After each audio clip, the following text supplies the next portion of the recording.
So this is Sue Beckingham. I'm an associate professor and national teaching fellow at Sheffield Hallam University. I am Peter Hartley. I am an educational consultant and visiting professor at Edge Hill University, and you are listening to the Academy's Developing Practice podcast.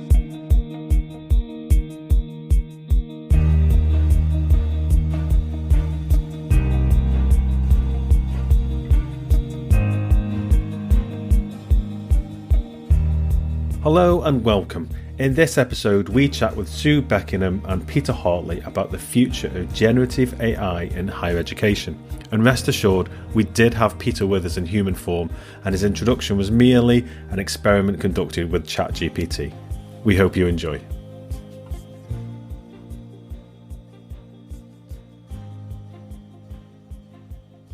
Sue and Peter, we're really pleased to be speaking with you today, and we're delighted to have you on the podcast to talk a little bit about generative AI and its use in higher education. But before we get started, and we do this with all guests that we have on the podcast, could you both give us a little bit about your background and how you have arrived in the positions that you've found yourself in today? Okay, well, I suppose the short answer is a very long interest in tech, computer technology. Just thinking back to when I first started to play with computers, and when speech recognition meant that you had to speak in a very monotone, even voice, and you had to leave a space between each word. And we wondered why it didn't catch on at that point. But you compare that with what you can do nowadays. So getting students to use tech and see how it works has been a long interest of mine. I met Sue some years ago, and we started collaborating. And so when ChatGPT appeared, it was, this is a change. This is a fundamental change, and we need to get on board with it. And so we just finished doing a success in group work book, a little handbook for students.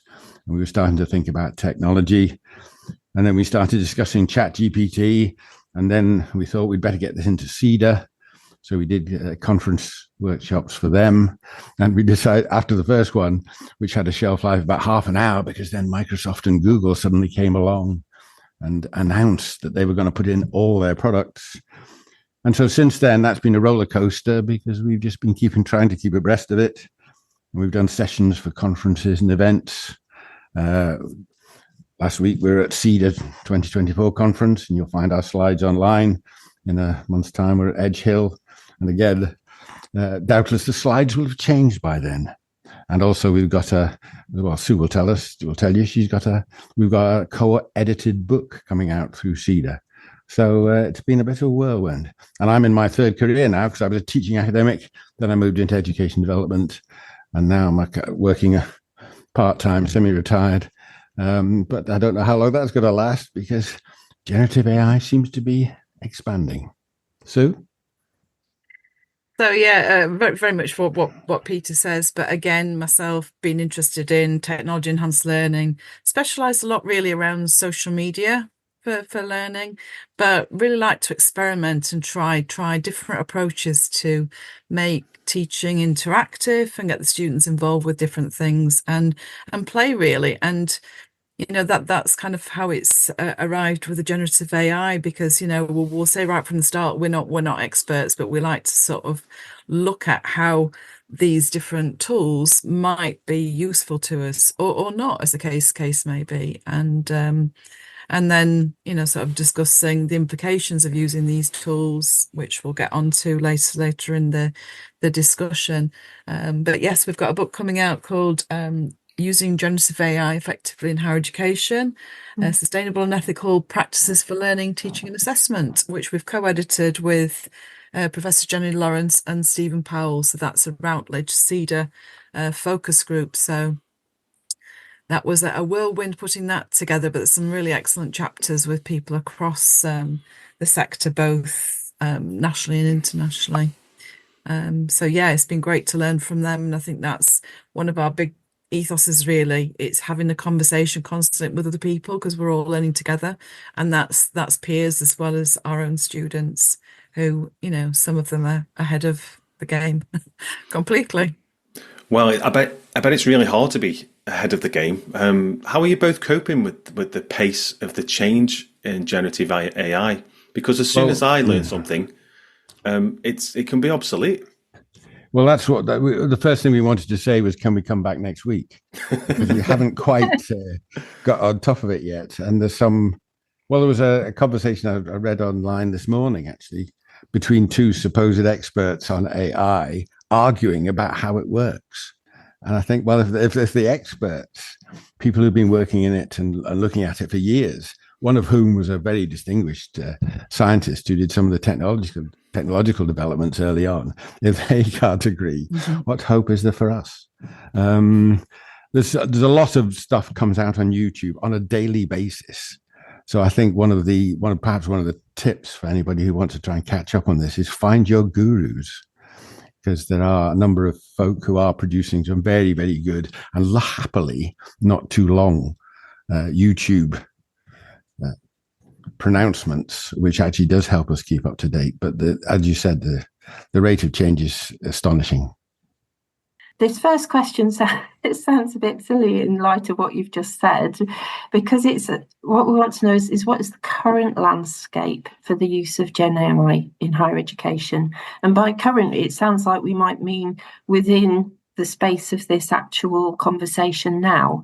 But I think it would be helpful for the people listening to the podcast to find out what you think the current state of GenAI is. And then at least that will give them a sense of where we're going in the future. Well, the short answer is that it's fluid, and we're currently riding the wave. It's forever changing and developing. So there are currently 4 leaders, 3 that have really kind of come up and announced what they're doing and their developments, which is OpenAI, Microsoft, and Google. And kind of waiting in the background is Apple, and they've definitely got things up the sleeves, but we think that they're biding the time.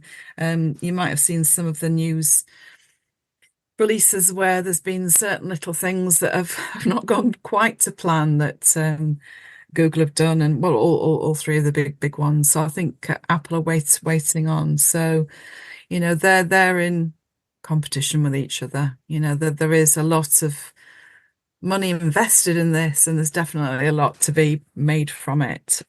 So that's the current landscape, and I guess we've lost count of how many different other apps are out there, and some of the ones that Peter and I have found and followed have suddenly disappeared. And I think what's going to happen over time is that the big 4 will kind of absorb some of these, as they tend to do with new technologies. So it'll be interesting to see where the independents get bought out, and if they've developed things independently, whether they're going to make some money out of it. I think that's one of the issues over the next few years is, given the amount of money that's been rolled into all these startups and also investments by Microsoft and Google, etc., is what is the kind of long-term economic picture for this? All the folk who are saying we should be using effectively generative AI more or less all the time, 24 hours a day. But what's the cost of that? Because there's some serious environmental impacts. There are some serious questions about who can afford it. On our sessions over the last year or so, one of the questions we've always raised is the whole digital divide. If the really good version of ChatGPT is $20 or £20 a month, then who's going to be able to afford that? Which institution is going to be able to afford the licenses for it?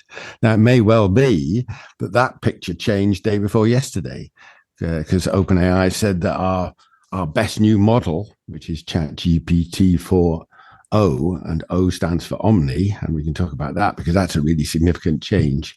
If that is now coming free to everybody, then what does that mean? Has that suddenly rewritten the book? Because if that's now freely available, everybody can access it without too much investment, then that's a significant change, a significant step change. I think another significant step change is the fact that I've now got ChatGPT on my mobile, and you will have it as well. There's also implications for the others, the competitors, because at the moment, they're charging or have been charging. So there's Microsoft Copilot. You know, if there's now going to be this free version, it's actually a good version, then Yes. they have to do the same. And that with a lot of software, as you're probably aware, there's always the tiered, you know, they'll give you so much free and then they kind of dangle the carrot and actually you can have this extra stuff if you pay this premium.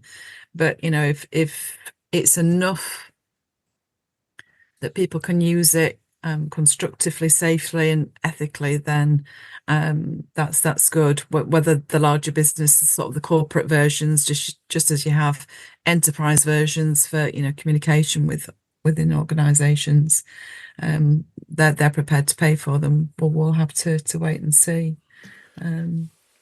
And just to suggest another trend that's happened, which I became aware of in the last couple of days, one of the things that we've noticed over the year is the different partnerships coming up. So OpenAI have now partnered with Microsoft, and Microsoft invested a lot in OpenAI because some of these large language models that are the basis of all this technology are incredibly expensive to build and need incredibly expensive and an incredible amount of very expensive hardware to do.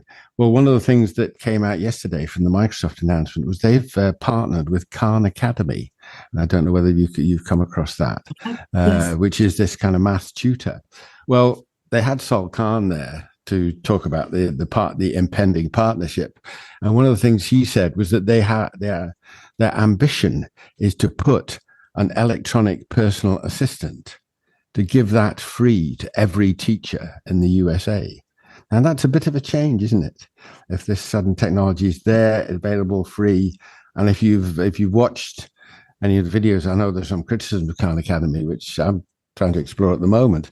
But if you watch the way that they do it, they don't just deliver the answer to the question or the problem. They talk you through it step by step. Now, I just wish I'd had that when my kid was doing O-level maths, because we never quite communicated, because his understanding of maths and my understanding of maths was somewhat disparate. We never quite met in the middle. So something like that, which talked you through and acted as a coach, not as a deliverer of the answer. And if that's free to every teacher, well, Marvelous. what are the implications of that? I think the next thing to consider that we're very much aware of, we've done a number of talks, as I say, over the last year, 18 months, is that not everybody's on the same page. So there are a lot of colleagues who have not even tried ChatGPT. There's the fear of the unknown, you know, is it dangerous? And when we've done a very quick poll at the beginning of sessions, in the main, 50% of the participants had never tried it, which is quite, you know, astonishing, really. And, you know, that could be the same with our students, although we do know a lot of them are using it. And we understand predominantly they're using the free versions for obvious reasons, for affordability.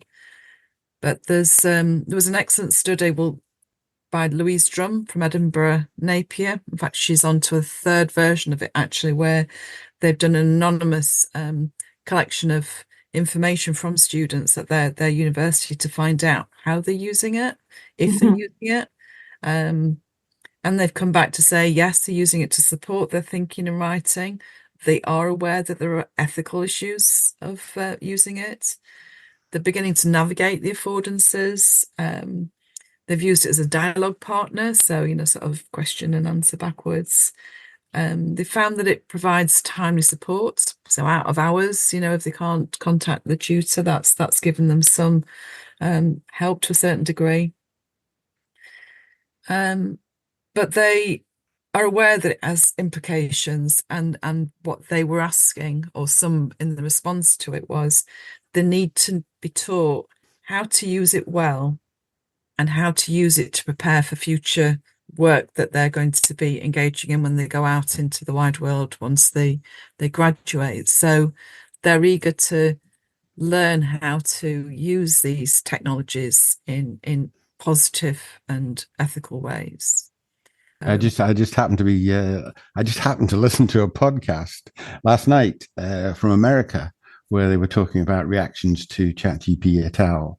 And again, they've done surveys, and it's interesting that the international comparisons you can find on this, and they found that percentage-wise, twice as many students are using it as opposed to faculty staff. So they're probably in the same position that we are. Yeah. And at the SEDA conference last week, we were doing a joint presentation with colleagues from Bangor and Aberystwyth, who've done a survey on their students.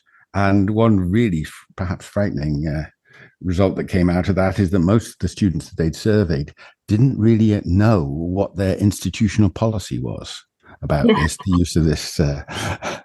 And, that's quite frightening, because if people are worried about, am I going to be caught by the plagiarism detector, which doesn't work anyway, and am I going to be falsely accused? What do I do? And we know that this technology can really help some students, particularly students with a second language, because they can proofread, they can check, etc. But unfortunately, that could well be supporting a style of writing which actually makes some plagiarism detectors wave the red flag. And it's how you communicate that policy. So you could have a very well crafted policy that people have worked some time on, and it's hidden somewhere on the internet. You know what it's like. There's things there. It's all very useful, but do people know where to find it? And I recently co-wrote a booklet on assessment with Advanced HE with some colleagues, and part of that was the assessment brief. And at the University of Chester, they've now got a statement on their assessment briefs. It's a standard that says, are students allowed or not allowed to use generative AI, and how? So there's these kind of things that makes it sort of in the eyes of the students, and sort of really brings it to the forefront to let them know what's possible and not possible. I was going to say that the other thing to consider is how universities have responded, or academics within universities, leaders within universities. It could be a mixture of those. And there's a very good blog written by Philippa Hardman. You can follow up in the notes, and she says that there's been three responses to generative AI, and that's Team Veto, who's absolutely no way, completely, we're banning it. It's not going to happen, as if it isn't going to happen underneath the radar. There's Team Bypass, where let's get back to pen and paper, exams. That's the only way to solve the issues. And then there's the more positive Team Embrace. So Team Veto, Bypass, and Embrace, and it's we think that the dialogue around that has changed in terms of the sort of reaction that we've been getting at webinars and events, is that there are much more. And actually, that was reflected in that podcast I listened to from America, where faculty, as they would call it, are much more interested in trying to use this technology for positive purposes. So Team Veto and Team Bypass have probably but that's the people that are attending the session. Oh, that's true. Yes, that's right. Yeah, so absolutely. Actually, on the ground, I think we've got a slightly different picture, and then the conversation goes academic integrity and all that sort of. Would you both be advocating that educators catch up? Because you've mentioned some stats there around more students are using it than educators at the moment. Would you be advocating that they dive in and start to have that sort of playtime with ChatGPT or other tools? Because you would. Yes, is the short answer to that. And I think it actually I listened to the previous podcast in your series from Charlie Rice, whom I know from previous encounters with SEDA. And we are speaking very much from the same sort of the same text, in that he was talking about getting involved and participating with students. And we're saying exactly the same, because nobody is an expert on this, because it is so new, it's changing all the time. We don't really know what its capacity is going to be in 6 months' time or a year's time. so we need to actually approach it as a problem to be jointly solved. I mean, that's the way I would think about it. And also because it has very different implications for different disciplines. So we're looking forward to a session that we're delivering tomorrow to music educators in Ireland. And if you've been following the way that music generation goes, where you generate a music clip from a quote, and that started out as 10 seconds, 20 seconds. Well, you can now generate a full 3-minute tune. And it can sound very convincing. And there are about 3 or 4, again, similar to the way we've got with ChatGPT, you've got 3 or 4 big companies competing to try and produce the most realistic, the most authentic sounding from a text prompt.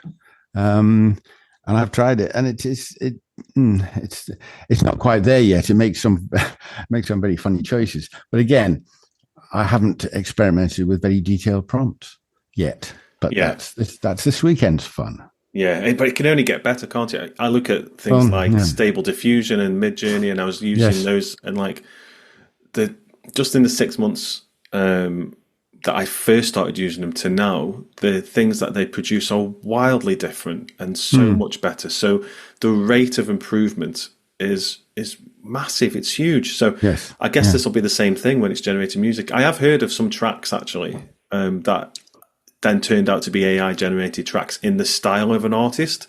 I'm a big Beatles fan, so I hear a lot of like new Beatles music, and it just blows me away. Yes, yeah. And and that, of course, is that this last 10 seconds of conversation is packed full of copyright implications. Yeah. And what can you ask the software to produce a la Beatles or what have you, and for example, there's I don't know whether you saw the newspaper headlines over the last 24 hours about Scarlett Johansson and OpenAI, the fact that they appear to approach, the story is a bit muddled depending on who you read and what you read. But the allegedly said no, and they've done it ananyway. Yeah, they seem to likeness that impression. Yeah, that's right. So copyright is a really interesting area, and it's areas like the visual and the music and audio and what have you that kind of highlight those and bring them to the fore.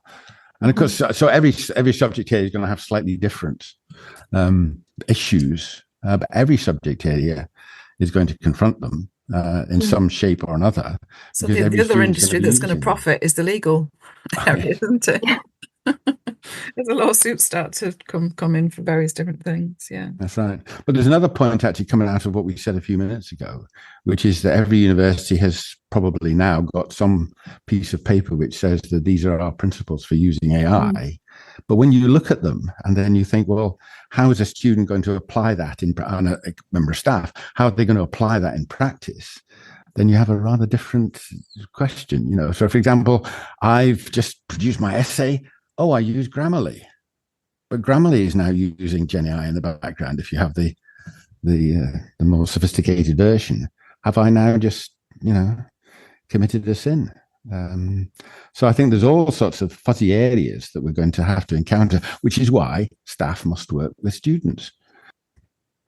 So imagining that colleagues are in team embrace because they're the ones who are going to be using this, how can they design curriculum and assessment to respond to both the challenges and benefits of AI in HE? We were thinking about this having the other day, actually, and we thought that, first of all, start exploring its capability with students. How are they using it? What have they used before? What have they found out about it?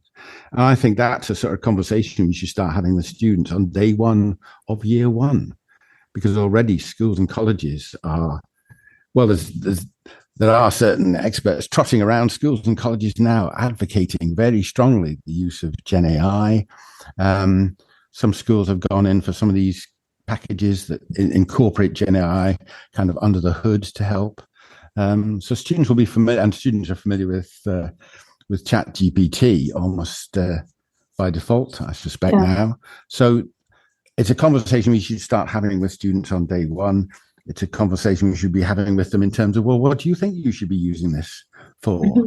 If you think about your possible career and future, how's it being used there? So, I mean, there's a question you can start asking from day one, and encourage use that's kind of safe and ethical, because nobody knows its ultimate potential.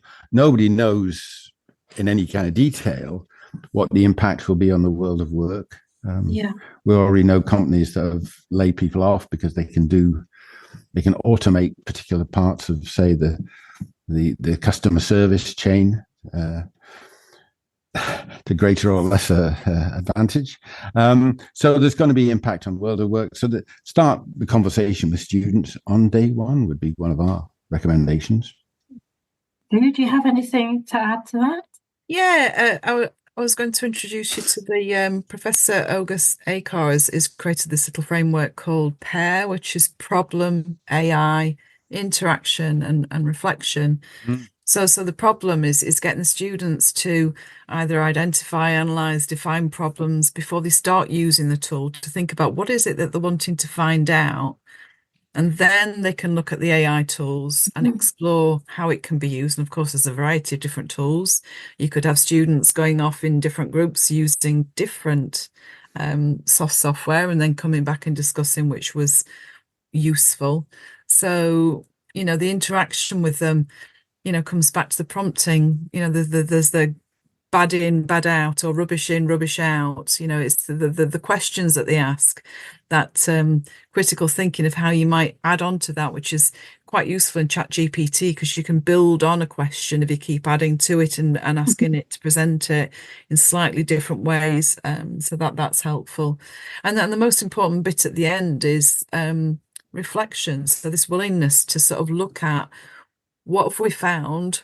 What other sources can we find that are a little more legitimate? The literature, how do they align up? And having some examples sometimes of where it's completely made something up, or it's, out of date, or whatever the situation is in your particular discipline topic. So that, again, that can be discussed, that, we can't take this at face value. Generative AI is bringing together the good, the bad, the ugly, anything that they can scrape from the internet. But the flip side is that there are useful things as well. So I think getting them to think about that, and actually we want students to have good problem solving skills and critical skills. So making that part of the activity supported by the tutor, and then sort of working along, because there's going to be some surprising outcomes, I'm sure, with information that they'll think, actually, that's helpful, or I know my topic and that's completely, out of kilter. Yeah. One of the first things I learned in GCSE IT was garbage in, garbage out. That That's GIGO, right. And one of the things that what fascinates me about generative AI is that garbage in, garbage out still applies, but you can, through that sort of transactional approach with ChatGPT, you can have garbage in, and eventually it can change path, and you can get good out. I think that's the most fascinating. Well, one of the most fascinating things for me when I use it is that I can start off in the wrong place, but get to the right place. But also, I can start off in the wrong place and go down such a long-winded rabbit hole that I can never get out of it.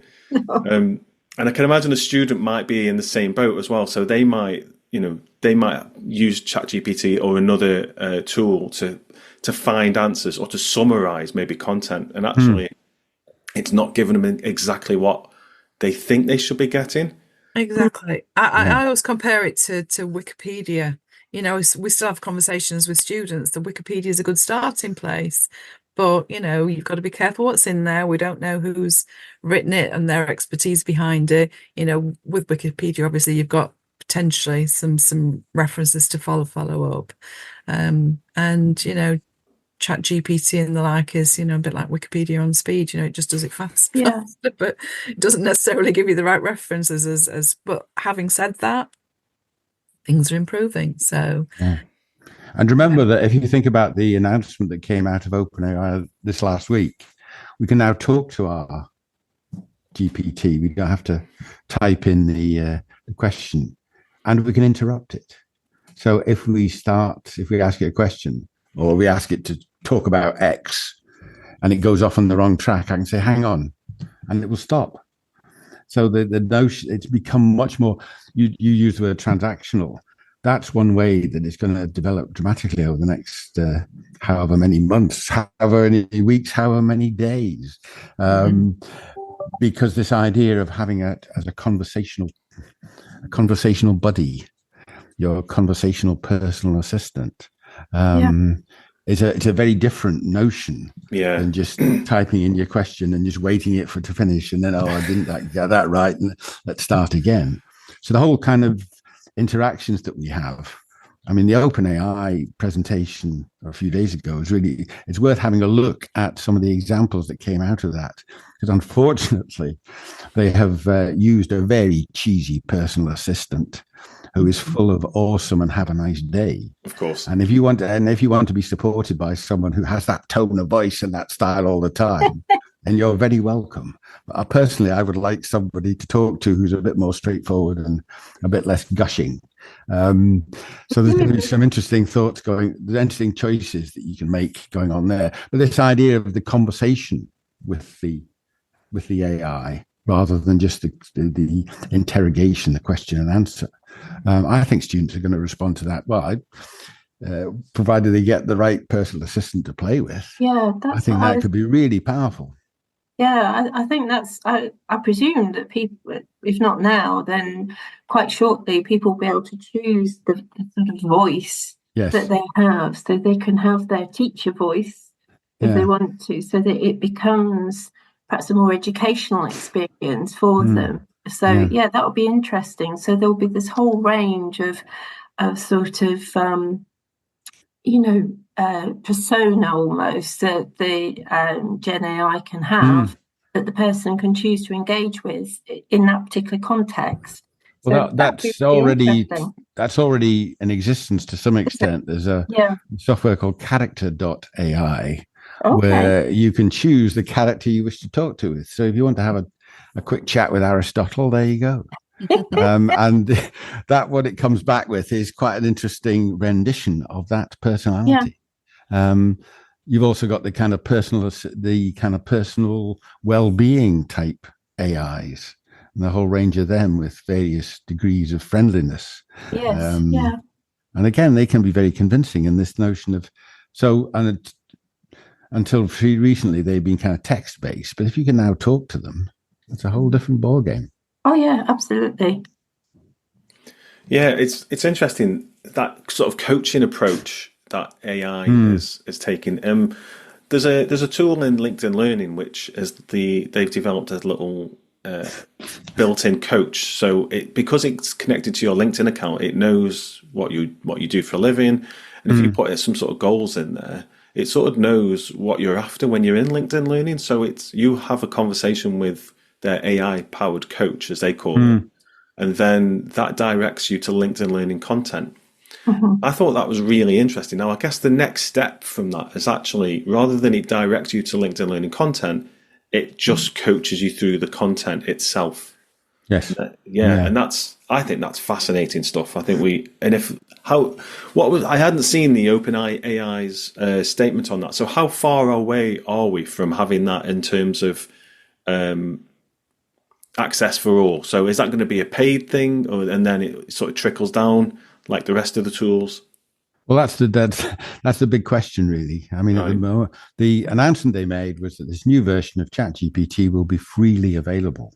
Now there will be limits to how much you can use it, but you will need to explore over the next few weeks and months just how free that is, how far it covers, what devices it covers, like mobile. But I think there's another interesting really thing that came out of OpenAI, which is that since they introduced the level behind the paywall where you had to pay your £20 a month, one of the things they did there was they allowed people to construct their own personal GPTs. And I think there's several million of them hiding behind the ChatGPT paywall. But if that's now accessible to everyone, so the notion that you can construct your own little personal ChatGPT based around perhaps a particular area or a particular topic, and you can feed it information on that topic as well. Now, Microsoft have announced a very similar idea. That you'll be able to produce your own GPTs using Microsoft. So that could be the thing that we ask the tutors can capitalize on over the next few years. The notion of having your own little. Another thing to add to that is whether universities, for example, could have their own.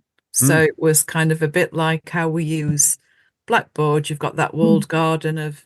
So, it's safe that information's not going to be replicated and used all across the globe. It's just whether you own it or not is a moot point, but, it's at least private, semi-private to the institution, because, there is a concern about how people are using it for marking and putting in student work and all of these things. There's the ethical considerations of actually where is all of this going, and how is that then feeding into the overall information that it's then replicating and using in other things, which doesn't make it verified information. So can we come back next week? Because we might need to revise something of what we've said. Yeah, one of the things that people are asking me about, organizational development and what that looks like in the future with generative AI, and one of the answers I think I come up with was that I'm not concerned about it in terms of my role. Like I'm in the Embrace team, but I come around to the conclusion that AI won't ever really fully understand the culture of the organization that I'm working in.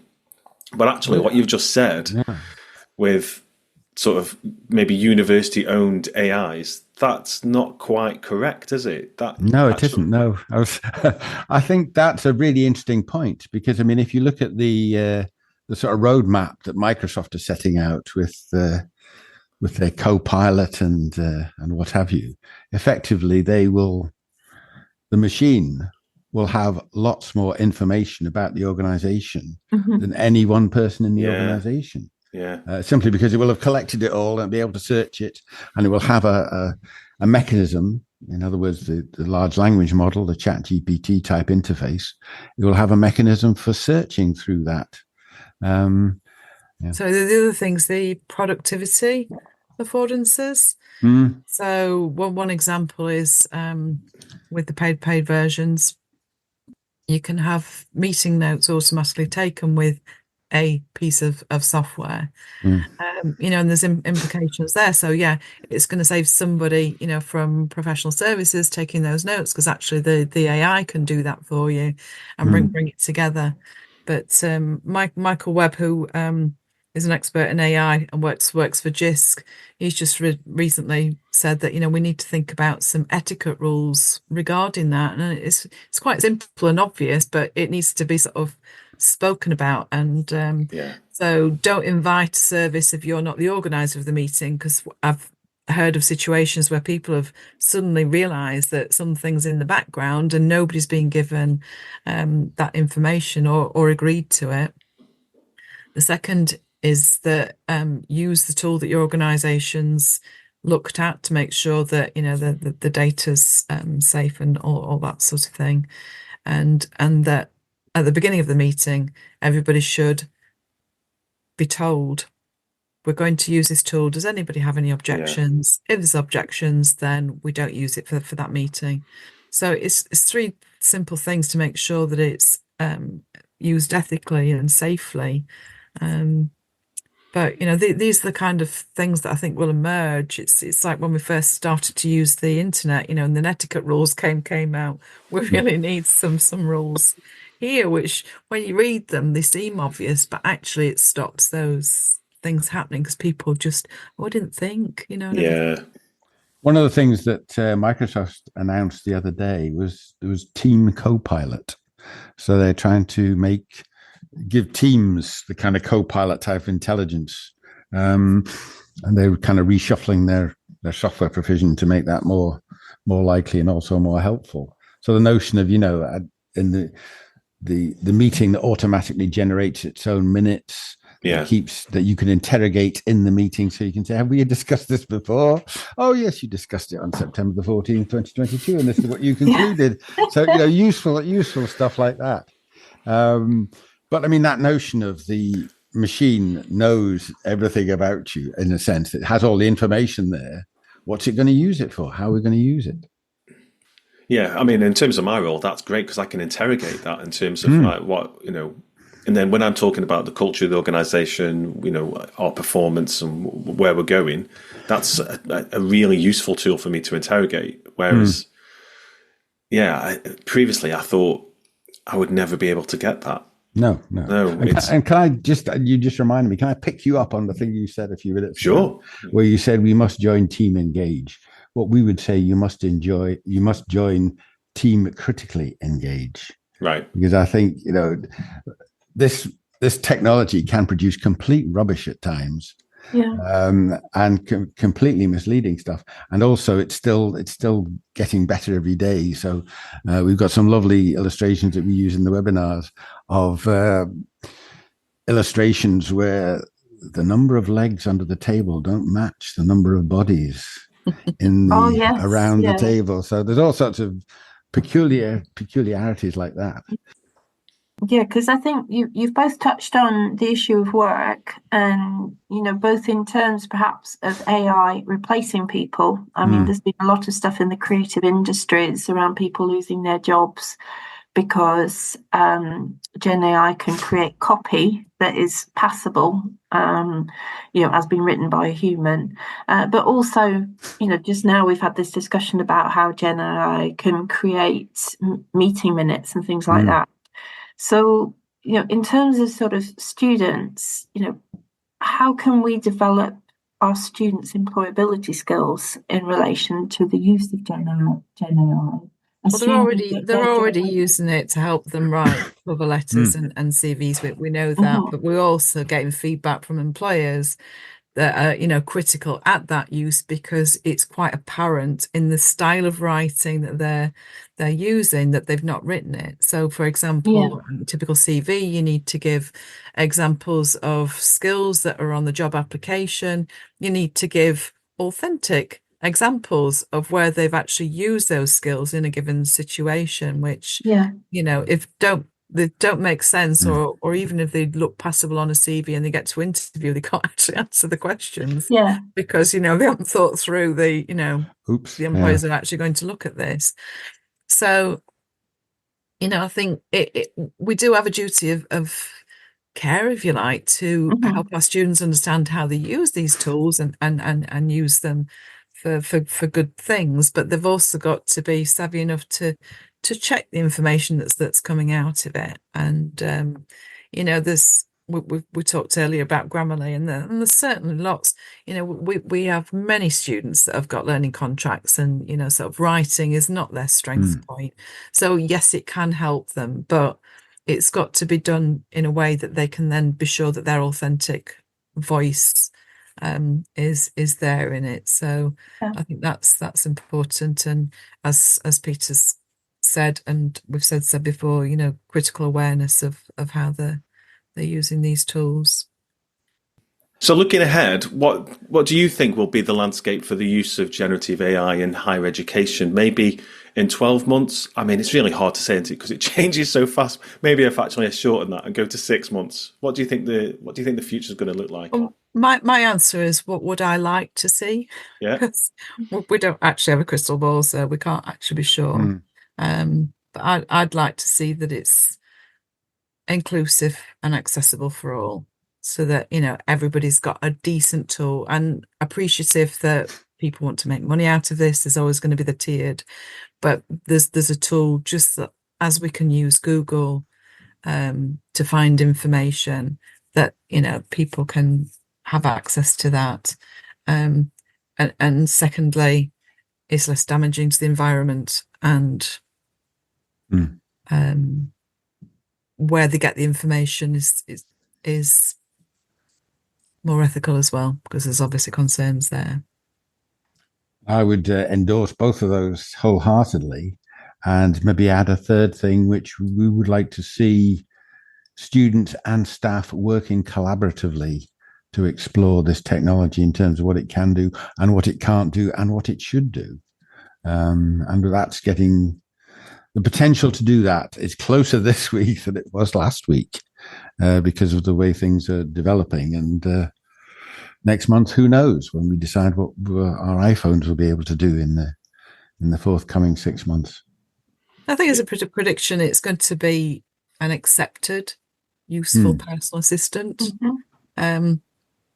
Hopefully, it's going to be improving month on month, and it'll be everywhere. So you'll be able to get it on your mobile, your laptop, PC, your watch. Yeah. Maybe you could tell me where my bus is, really. In real time. Well, you can already do that, Sue. I have a little app on my phone. So do I, but it's not real. The bus doesn't come when it's supposed to come. Well, anyway, sometimes it depends on the company. Some of them, they disappear, which is slightly disturbing, as you imagine that the bus has literally gone off the road. But no, it'd be interesting to see. I think the other thing that might happen, and it'll be interesting to see where this goes, is that whole notion of programming stuff for yourself. Having a personal GPT.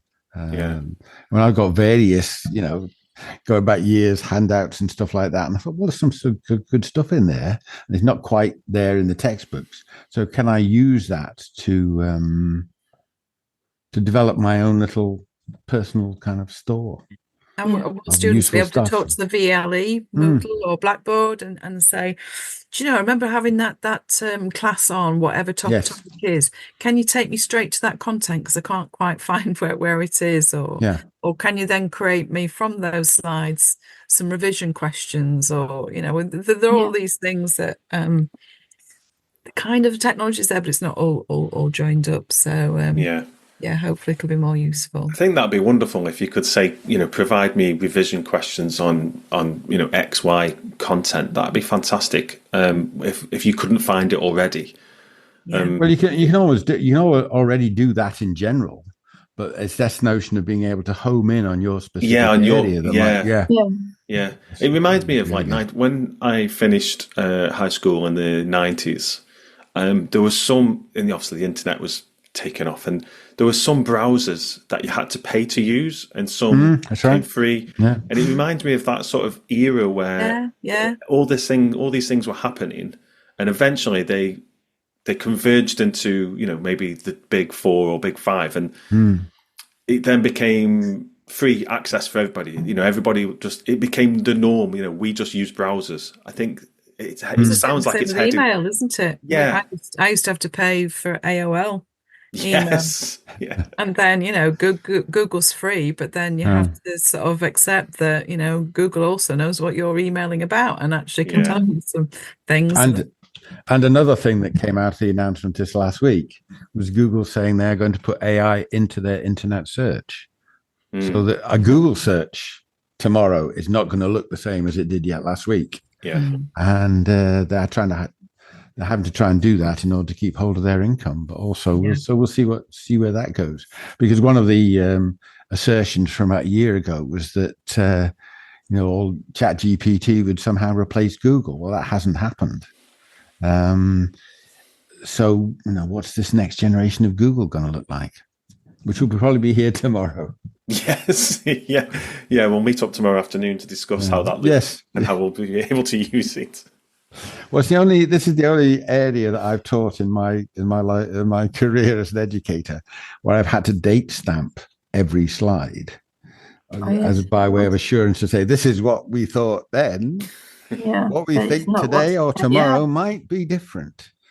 It's like the American senator who was once accused of fabrication and got around it by saying all my previous statements are inoperative. I don't think anybody believed him.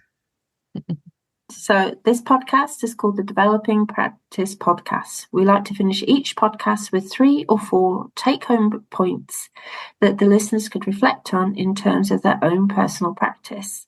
So Sue and Peter, if you could give us a few tips or thoughts to reflect on in relation to your practice and the use of Gen AI in higher education, what would they be? We thought about this the other day, and we thought the number one should be review your assessments. And if the machine could do an acceptable job on an assessment, then you need to redesign it. So that notion of looking through and saying, well, what can we do and what could the machine do? And if then you decide that, well, a machine could do this, it could produce the 500-word summary of X or whatever it might be, then you need to redesign it. And we think that if you are redesigning assessments, you should be trying to do it to develop the students' subject expertise and their understanding of Gen AI simultaneously as one package. So, for example, an example we discussed with some colleagues the other day was if you've had an assessment which is basically a short essay on X, why not put the students, perhaps get them to work in 2s or 3s, get different large language models to respond, get them to look at those different responses side by side, because they will be different, and ask them to critique and produce an improved version. Mm-hmm. And we think that's probably more interesting and probably a better learning experience for students than just go away and write your own individual essay. Sue. And the third one, which we've kind of alluded to, is to define a difficult topic or difficult to you, and then to use ChatGPT to create a self-test sheet, and use it as a study buddy or revision aid, to getting students to practice with that. And then the fourth one was having a staff and student sandpit, so exploring things together. We think this is really important, and it's partially the experimentation of the tools, but then it's discussing the issues which we've talked about earlier.